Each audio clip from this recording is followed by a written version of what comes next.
کہتے ہیں کسی زمانے میں ایک سوداگر تھا اور بڑا مالدار بھی تھا۔ وہ مختلف جانوروں کی بولیاں بھی اچھی طرح سمجھتا تھا۔ اسی دن اس نے اپنے مویشی خانے میں گدھے اور بیل کو آپس میں باتیں کرتے سنا۔ بیل گدھے سے کہہ رہا تھا، تم خوش قسمت ہوں جبکہ میں سارا دن ہل چلاتا ہوں اور تم مزے سے رہتے ہوں۔ گدھے نے کہا، میرا کہا مانو تو تم بھی آرام پاگے، کل کام کے وقت بیمار پڑ جانا تو مالک تم سے کام نہیں لے گا۔ بیل نے خوش ہے کر تجویز پر پورا عمل کرنے کا یقین دلایا۔ سوداگر نے ان کی باتیں سن لے مگر خاموش رہا۔ اگلے دن جب ملازم نے بیل کے بیمار ہونے کی اطلاع دی تو سوداگر مسکرا دیا اور کہا کہ گدھے کو لے جا۔ نوکر گدھے کو لے گیا اور شام تک کام لیا۔ رات کو جب گدھا آیا تو بیل نے شکریہ ادا کیا کہ تمہاری تجویز خوب رہی اور مجھے آرام کرنے کا موقع مل گیا۔ گدھا دن بھر مشقت سے چور چور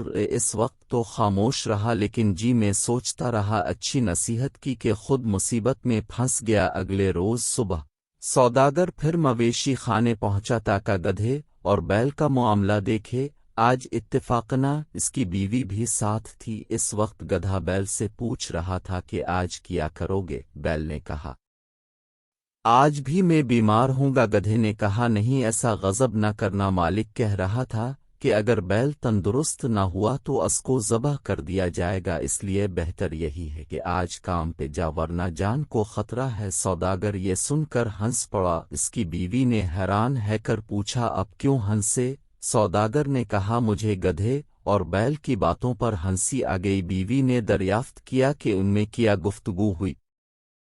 سوداگر نے کہا، یہ ایک راز ہے، اگر ظاہر کر دیا تو میری جان کو خطرہ ہے۔ بیوی اصرار کرنے لگی اور کہا کہ تم بہانے بناتے ہو، درست بات نہیں بتائی تو میں اپنے آپ کو قتل کر لوں گی۔